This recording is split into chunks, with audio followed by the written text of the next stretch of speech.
दोस्तों, क्रिसमस और नए साल से पहले नरेंद्र मोदी की सरकार ने जनता को एक बार फिर महंगाई का गिफ्ट दिया है।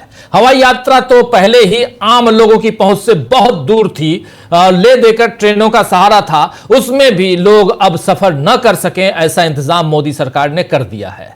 सरकार ने 26 दिसंबर से रेल किराया बढ़ा दिया है। कांग्रेस ने इस पर पोस्ट लिखी है। क्या कुछ कांग्रेस ने लिखा है, जरा सबसे पहले उसी को देख लीजिए।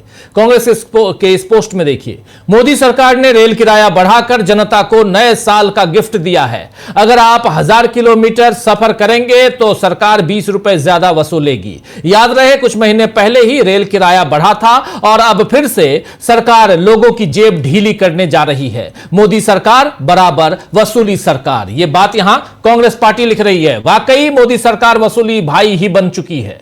2 महीने बाद बजट है, 2 महीने नहीं बल्कि 1 महीने बाद। यह दिसंबर का महीना बीत रहा है और 31 तारीख से बजट सेशन शुरू होना है, 31 जनवरी से। और सरकार चाहती तो थोड़ा रुक सकती थी, 1 महीने की बात है, 1-1.25 महीने की बात है, लेकिन उसे लोगों की जेबें काटकर अपनी और अपने दोस्तों की तिजोरी भरनी है। ध्यान दीजिए कि आपकी कमाई भले बढ़े ना बढ़े, आपको भले घाटा हो, लेकिन बीजेपी को अब भी हजारों करोड़ का फायदा हो रहा है। पिछले साल सुप्रीम कोर्ट ने इलेक्टोरल बॉन्ड्स पर रोक लगाई थी, याद होगा आपको, ठीक चुनाव से पहले, लोकसभा चुनाव से पहले। तो लगा कि अब चुनावी चंदे के नाम पर अंधाधुंध जो कमाई हो रही है वो खेल बंद हो जाएगा, उस कमाई का खेल बंद होगा। लेकिन चुनाव आयोग की रिपोर्ट ही बता रही है, और वो रिपोर्ट क्या है, वो ये है कि इलेक्टोरल बॉन्ड्स के जरिए राजनीतिक दलों को चंदा पहुंच रहा है। अगर सारे राजनीतिक दलों को कमोबेश एक जैसा चंदा मिलता तब भी किसी गड़बड़ी की बात नहीं होती, किसी गड़बड़ी की गुंजाइश नहीं दिखती। लेकिन कमाल देखिए कि जो चंदा मिला है 24 से 25 में इस साल, उस चंदे में 82% केवल बीजेपी को चंदा मिला है और 8% कांग्रेस को। कहां 82, 82%, कहां 8%, दोनों में फर्क देखिए। और बचा हुआ जो 10% है उसमें बाकी दलों की हिस्सेदारी है। 2024-25 में इलेक्टोरल ट्रस्ट ने राजनीतिक पार्टियों को 3811 करोड़ रुपए दान किए, 3811 करोड़, जबकि पिछले साल 1200 करोड़ था, वो 3 गुना बढ़ गया, 3811 करोड़ दान दिए, जिसमें केंद्र में सत्ताधारी बीजेपी को 3112 करोड़ रुपए से ज्यादा का चंदा मिला है। देख लीजिए, 82% जो बता रहा हूं। इसके बाद बीजेपी हर राज्य में 5 स्टार कार्यालय बनाए तो क्या आश्चर्य है। और ये जो ट्रस्ट हैं, इसमें पैसा कॉर्पोरेट्स घरानों के ही आ रहे हैं। बदले में बीजेपी SIR करवाने या मनरेगा खत्म करने और अरावली की पहाड़ियों में, जो दिल्ली से लेकर उधर राजस्थान गुजरात तक फैला हुआ है, ये अरावली में माइनिंग की अनुमति के रास्ते खोलती है ताकि मुनाफाखोरी का काम चल सके और गरीब इतने कमजोर हो जाएं कि वो अपने हक की आवाज भी न उठा सके। इसके बाद मोदी चुनावी राज्यों में घूम घूम कर इतिहास को मनमाना पेश करते हुए बताते हैं कि कांग्रेस देश के लिए कितनी बुरी थी। आज ही असम में थे नरेंद्र मोदी, और असम में मोदी ने कांग्रेस पर इल्जाम लगाया है कि कांग्रेस की सरकारों के लिए असम और पूर्वोत्तर का विकास उनके एजेंडे में था ही नहीं, बल्कि असम को ईस्ट पाकिस्तान का हिस्सा बनाने की साजिश कांग्रेस ने रची थी। देखिए कहां से कहां मोदी के इस झूठ पर, जी हां, मोदी के इस झूठ पर असम कांग्रेस के प्रभारी जितेंद्र सिंह ने पलटवार करते हुए सच्चाई बताई है। जितेंद्र सिंह ने लिखा है कि कोई प्रधानमंत्री इतना गैर जिम्मेदाराना बयान कैसे दे सकता है। केंद्र और पूर्वोत्तर में कांग्रेस की सरकारें असम व संपूर्ण उत्तर पूर्वी भारत में शांति लेकर आई थी। असम अकॉर्ड हुआ, नॉर्थ ईस्ट के स्टेट्स विश्वास के साथ भारत का अभिन्न हिस्सा बने, वर्षों का नस्लीय संघर्ष दूर हुआ। यह सब कांग्रेस के राष्ट्रहित के कार्यों से संपन्न हुआ। बीजेपी के शासन में मणिपुर कई सालों से अस्थिर है, वहां स्थानीय समुदायों में तनाव चरम पर है। इन्हीं दिनों में पाकिस्तान के नेता अपने मैप में पूर्वोत्तर को बांग्लादेश का हिस्सा बता रहे हैं। वहां अल्पसंख्यक हिंदुओं को निशाना बनाया जा रहा है और हमारे देश में घुसपैठिए लगातार बढ़ रहे हैं। दुर्भाग्यपूर्ण है कि ऐसी नाकामी पर भी शर्म नहीं आती इस सरकार को। यह बात कह रहे हैं जितेंद्र सिंह अलवर। आपको याद दिलाऊं दोस्तों कि कल मोदी ने पश्चिम बंगाल में कांग्रेस और टीएमसी पर निशाना साधा था और आज असम में उन्होंने यही दांव चला है। लेकिन अब विपक्ष भी चुपचाप मोदी के हमले नहीं सह रहा है और जमकर इसका जवाब दे रहा है। अभी अरावली में खनन की इजाजत के लिए जो खेल सरकार ने खेला है उस पर तो कांग्रेस, समाजवादी पार्टी, आम आदमी पार्टी सब विरोध में उतर आए हैं। अशोक गहलोत ने इसमें एक बयान दिया है। अपने बयान में क्या कुछ कह रहे हैं अशोक गहलोत, जरा सुन लीजिए। अरावली को लेके जो फैसला आया सुप्रीम कोर्ट का वो दुर्भाग्यपूर्ण है, क्योंकि जिस प्रकार से 2010 के अंदर एफिडेविट दिया गया था 16 फरवरी को, 3 दिन में ही 19 तारीख को ही 2010 को सुप्रीम कोर्ट ने उसको खारिज कर दिया, जो 100 मीटर की रेंज में माना गया था अरावली को। उसके बाद में क्या जरूरत पड़ी कि 2024 के अंदर उसी परिभाषा को जो खारिज हो चुकी थी सुप्रीम कोर्ट में, स्टेट गवर्नमेंट की सिफारिश पर, भाजपा की स्टेट गवर्नमेंट की सिफारिश पर केंद्र सरकार ने उसी को पैरवी के लिए सुप्रीम कोर्ट में ले गए। दुर्भाग्य से सुप्रीम कोर्ट ने उसको एक्सेप्ट कर लिया और हाहाकार मचा हुआ सब जगह, क्योंकि अगर अरावली नहीं बचेगी तो आप सोच सकते हो कि उसके परिणाम क्या होंगे वर्तमान पीढ़ी के लिए भी, आने वाली पीढ़ियों के लिए भी। अरावली खाली पहाड़ नहीं है, इसी में देखा है राजस्थान के लिए भी और जो अन्य प्रदेश से, चाहे गुजरात हो, चाहे वो दिल्ली हो, चाहे हरियाणा हो। इसलिए हमें सोचना पड़ेगा किस प्रकार से इस फैसले पे पुनर्विचार करने के लिए मजबूर करें सुप्रीम कोर्ट को भी। उसके लिए भारत सरकार आगे आना चाहिए। दुर्भाग्य से एक तरफ तो हमारे खुद के मंत्री हैं राजस्थान के, यादव साहब यही पैदा हुए और यहीं पे मंत्री हैं, चुनाव जीत के गए हैं, उन्हीं के बाद मंत्रालय हैं।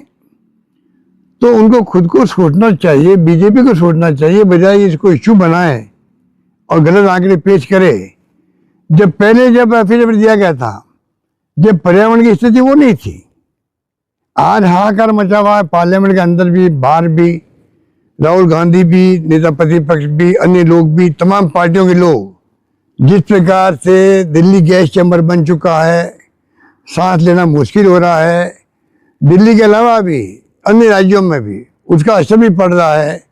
अगर ये पहाड़ियाँ समाप्त हो गई, पता नहीं इस देश में क्या होगा, उत्तर भारत में क्या होगा, कल्पना के बाहर की बातें हैं। ये तो आपको एक्सपर्ट भी राय दे सकते हैं। इसलिए मैं अपील करना चाहूँगा भारत सरकार से भी और स्टेट गवर्नमेंट से, इसको गंभीरता से ले, इसको प्रतिष्ठा का सवाल नहीं बनाए और उसको गंभीरता से लेकर के पुनर्विचार करने के लिए आगे आना चाहिए, मेरा मानना है। धन्यवाद। मसले पे यहां पर अपनी बात रख रहे थे अशोक गहलोत, और कैसे दिल्ली से लेकर राजस्थान, गुजरात तक सब तरफ हाहाकार मच जाएगा, इकोलॉजिकली पूरा का पूरा वातावरण चेंज हो जाएगा और खासकर दिल्ली एनसीआर की हालत और भी खराब हो जाएगी। अरावली में 100 मीटर तक, अरावली में जो पहाड़ी है उसको पहाड़ नहीं माना जाएगा। सुप्रीम कोर्ट का आदेश है, उसके बाद वहां खनन का आदेश यहां सरकार देना शुरू कर दी। खनन करवाएंगे आप, पहाड़ जो है वो खत्म हो जाएंगे, फिर बचेगा क्या? फिर डेजर्ट हो जाएगा, मतलब पूरा का पूरा ये एरिया जो है वो डेजर्ट में तब्दील हो जाएगा। सिर्फ फिर वही स्थिति होगी जो स्थिति राजस्थान के कुछ एरिया में है। गहलोत से पहले सोनिया गांधी भी इस महीने के शुरू में एक लेख लिख चुकी हैं कि अरावली के लिए डेथ वारंट जारी हो चुका है। यानी सब लोग कह रहे हैं कि 100 मीटर की ऊंचाई को पहाड़ मानने का पैमाना गलत है और इससे भयंकर नुकसान होगा, तब भी मोदी को कोई चिंता नहीं है। वो चुनावी राज्यों में अपना खेल कर रहे हैं। इसी तरह मनरेगा को खत्म करके जी राम जी को कानून बनाने के बाद भी अब बड़े नुकसान की आशंका विपक्ष जता रहा है।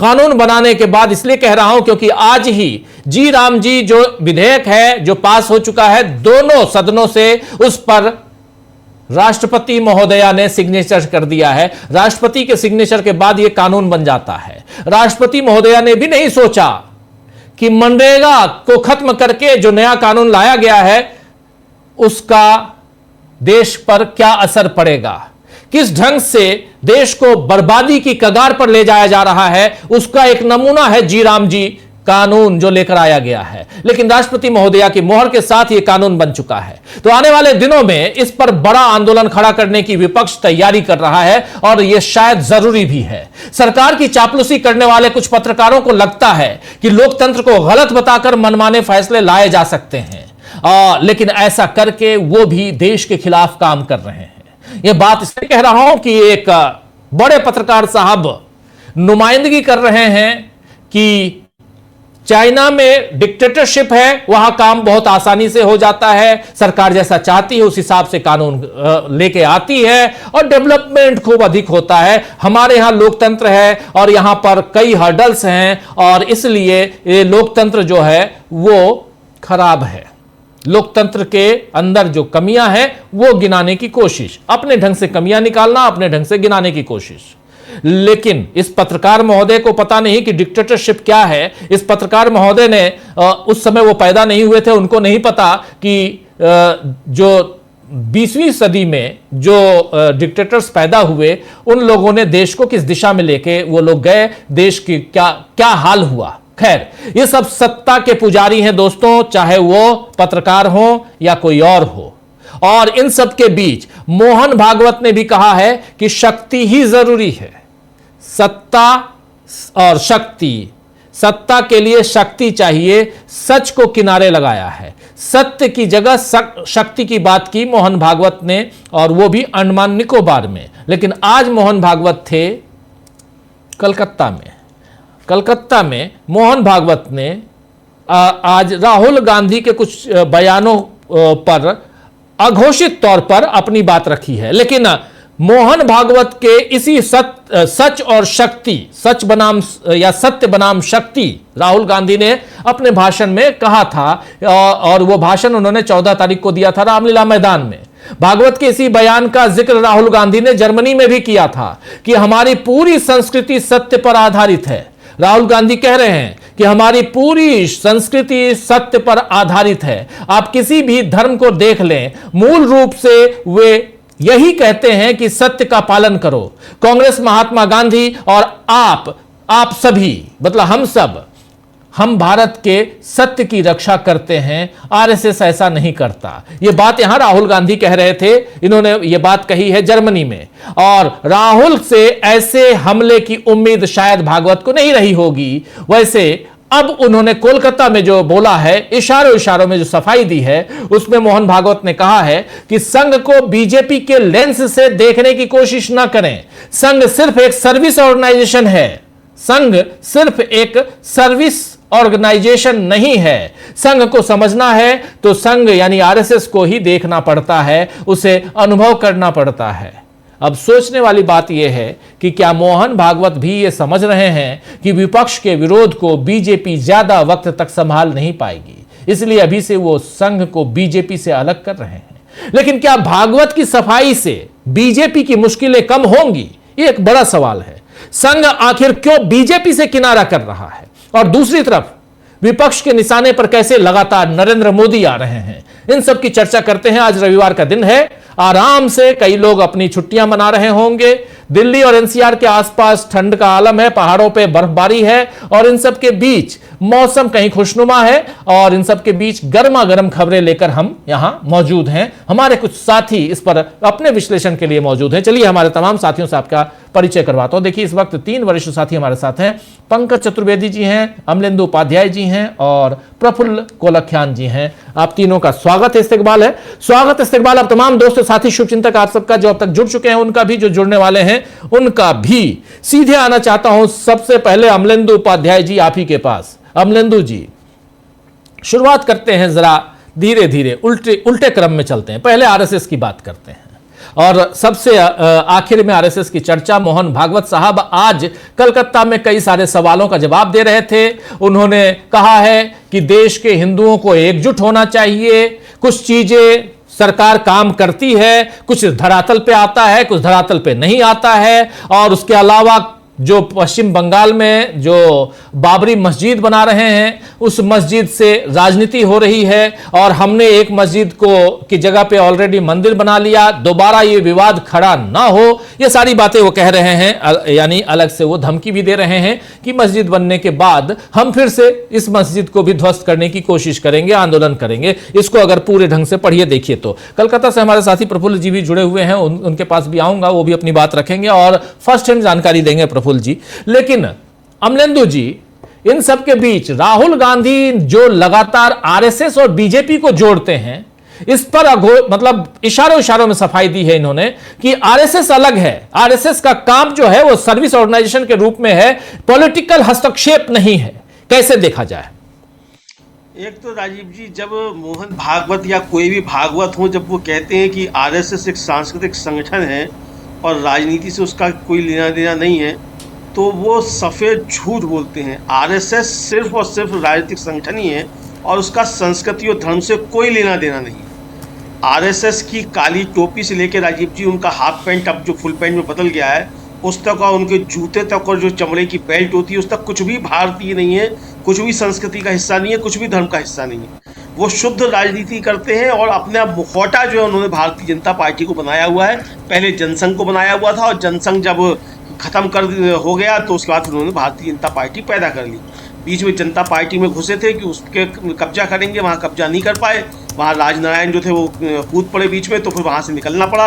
वहाँ से निकले तो फिर भारतीय जनता पार्टी बना ली और भारतीय जनता पार्टी को मुखौटे के तौर पे इस्तेमाल करते हैं। तो एक तो राजीव जी बिल्कुल एकदम स्पष्ट बात है कि मोहन भागवत जो कह रहे हैं कि साहब आरएसएस केवल सांस्कृतिक संगठन है, सांस्कृतिक संगठन है ही नहीं, संस्कृति से इसका कुछ भी लेना देना नहीं है। दूसरा, मोहन भागवत को हिंदुओं का ठेकेदार किसने बना दिया? भाई आप कहाँ से हिंदू हो गए? आपके बारे में तो अभी यही है कि आप लोग जो हैं वो मूलतः यहूदी हैं, ये भी कहा जाता है इनके बारे में। तो अब ये बताएं कि यहूदी हैं कि नहीं है, लेकिन जो चर्चाएं चलती हैं वो ये चलती हैं कि ये यहूदी हैं, ये हिंदू नहीं है। तो बहुत से बातें जो मोहन भागवत कहते हैं उस पर ऊपर खड़ी हो सकती हैं। लेकिन राजीव जी सवाल ये कि मोहन भागवत एक तो अभी बचाव करने क्यों उतर पड़े, भाजपा से अपने को अलग करने की कोशिश क्यों कर रहे हैं? क्या नरेंद्र मोदी से इतने ज़्यादा संबंध खराब हो चुके हैं कि अब नरेंद्र मोदी से पीछा छुड़ाने के लिए अब ये भी कहना पड़ जाए कि भाजपा से हमारा कोई लेना देना नहीं है? अगर ऐसा है आपका भाजपा से कोई लेना देना नहीं है तो फिर करो फिर भाजपा के खिलाफ संघर्ष। अपने स्वयं सेवकों को, नरेंद्र मोदी को भाजपा के खिलाफ सड़कों पर उतार दो कि नरेंद्र मोदी देश बेच रहे हैं, आरएसएस नहीं चाहता देश बिके, तो आरएसएस जो संघर्ष कर रहा है नरेंद्र मोदी के खिलाफ। लेकिन तब तो आप कूद के आ जाते हैं। फिर उसके बाद फिर संघ कमान संभाल लेता है, बताया जाता है कि जहाँ जहाँ चुनाव हो रहे हैं वहाँ संघ ने कमान संभाल ली भाजपा की। भाई क्यों आप संभाल लेते हैं फिर कमान भाजपा की? अगर आप राजनीतिक संगठन नहीं हैं और आप राजनीति नहीं करते हैं, आप सांस्कृतिक संगठन हैं, तो देश में किसी की भी सरकार रहे आपको क्या असर पड़ता है? तो ये राजीव जी कुल मिलाकर जो है वो मोहन भागवत सफ़ेद झूठ बोलते हुए नजर आए। अब जिस तरीके से वो धमकी देने पर उतर आए कि साहब वो एक मस्जिद मतलब हमने तो वहाँ मंदिर बना लिया। ये एक तो ये कि जो प्यादा जिसने वहाँ बाबरी मस्जिद बनाने की घोषणा की है वो तो इन्हीं का प्यादा है। जो वहाँ जो टीएमसी से निकाला गया है हुमायूं कबीर, तो उसने घोषणा की है, उसी ने वहाँ वो की है। तो उसको किसी भी मुस्लिम धर्मगुरु ने या किसी भी मुस्लिम संगठन ने अपना समर्थन दिया ही नहीं। सबने कहा है कि भाई ये किसी बाबर के नाम पे कोई मस्जिद नहीं हो सकती, आप मस्जिद बनाइए, इस पर किसी को कोई आपत्ति नहीं है, मस्जिद बनाइए, लेकिन आप जो जिसका फैसला आ चुका है उस पर आप क्यों कर रहे हैं? और दूसरी बात राजीव जी, वही बाबरी मस्जिद तो नरेंद्र मोदी बनवाएंगे, सुप्रीम कोर्ट का आदेश है, सरकार बनवाएगी। जहाँ राम मंदिर बना है वहीं उसके बराबर में बनेगी, तो जब बनेगी तब बनेगी, तो नरेंद्र मोदी बनवाएंगे या जो भी सरकार होगी वो बनवाएगी। तो वो तो सुप्रीम कोर्ट के आदेश से, राम मंदिर भी सुप्रीम कोर्ट के आदेश से बना है। तो अगर सब कुछ सुप्रीम कोर्ट के आदेश से हुआ तो आप कौन होते हैं कहने वाले कि हमने वहाँ मंदिर बना लिया? अरे आप कौन? तो मंदिर बनाने वाले तो आप बना लेते 50 साल पहले। आपकी अगर इतनी ताकत थी तो आपने 50 साल पहले क्यों नहीं बना ली? तो ये राजीव जी, और फिर उसके बाद आपके जिन कार सेवकों ने बाबरी मस्जिद शहीद की थी, वो सब जो थे अदालत में जाके कहते रहे कि नहीं हमने नहीं किया, हमने नहीं किया, हमने नहीं किया। अडवाणी जी तक कहते रहे कि हमने नहीं किया। बड़ा उनका हृदय जो था वो डूबा जा रहा था, अटल बिहारी वाजपेयी का हृदय डूबा जा रहा था 6 दिसंबर 1992 की रात को, कि भाई ये तो जो है बहुत गलत हो गया। तो ये राजीव जी असल में ये आरएसएस जो है सुबह से शाम तक उनके पास एक ही काम है, झूठ बोलना और झूठ बोलना। झूठ के अलावा ये कुछ भी नहीं बोलते हैं, और ये जो कुछ भी बोले समझ लीजिए ये उसके पीछे कुछ ना कुछ उल्टा सीधा करने वाले हैं। तो ये राजीव जी एक तरीके से देखा जा सकता है। तो अब जो ये संघ जो है, जो बीजेपी से किनारा कर रहा है, इसके पीछे सीधी सीधी बात यही लगती है कि नरेंद्र मोदी से शायद संबंध बहुत ज़्यादा खराब हो गए हैं। नरेंद्र मोदी ने जिस तरीके से नितिन नवीन को बीजेपी का कार्यकारी अध्यक्ष बनाकर सीधे सीधे चुनौती जो है आरएसएस को राजीव जी दे दी है। और आपको याद होगा कि लोकसभा चुनाव से पहले जो था, वो एक अखबार में इंटरव्यू छपा था जेपी नड्डा साहब का कि हमको आरएसएस की आवश्यकता नहीं है, संस्कृति की सुरक्षा कर रहे हैं। जी। तो ये जो छपा उनका इंटरव्यू जो था, तो इंटरव्यू उनका जो साफ तौर पे एक तरीके से आग दिखाने वाला था मोहन भागवत को। और उसके बाद फिर जो मोहन भागवत बताते रहे कि लोग जो है खुद को क्या नॉन बायोलॉजिकल समझने लगते हैं, भगवान समझने लगते हैं। तो ये अब नरेंद्र मोदी से अगर संबंध खराब हो रहे हैं तो इसका मतलब ये नहीं है कि बीजेपी से संबंध खराब हो गए। आखिर मोहन भागवत बताएं कि भारतीय जनता पार्टी का संगठन मंत्री आरएसएस से क्यों जाता है? क्या भाई के कम्युनिस्ट पार्टी में भी आपका संगठन मंत्री जाता है? क्या कांग्रेस में भी आरएसएस से संगठन मंत्री जाता है? नहीं जाता है। तो बीजेपी में ही आपका संगठन मंत्री क्यों जाता है? तो मोहन भागवत साहब झूठ बोलते हैं तो बोले, लेकिन इसके साथ मोदी जी की तरह थोड़ा लंबा झूठ बोले। इतना छोटा झूठ बोलने की क्या आवश्यकता है जो पकड़ लिया जाए? दूसरा, आप राजनीतिक संगठन नहीं है तो आप मजबूरी में हैं, क्योंकि आप राजनीतिक संगठन हो नहीं सकते हैं। सरदार पटेल ने आपको इतने डंडे लगाए थे और लिखवा लिया था आपसे कि आप जो है वो सांस्कृतिक संगठन रहेंगे, आप जो है राजनीति नहीं कर सकते, तो आपका वो बॉन्ड रखा हुआ है। तो इसलिए ये सारी बातें करते हुए मोहन भागवत नजर आए। कुल मिलाकर झूठ और झूठ और झूठ पर झूठ जो आरएसएस का काम है, वही बड़े पैमाने पर करते हुए मोहन भागवत नजर आए। राजीव जी, प्रशांत जी भी हमारे साथ जुड़ गए। प्रशांत जी, आप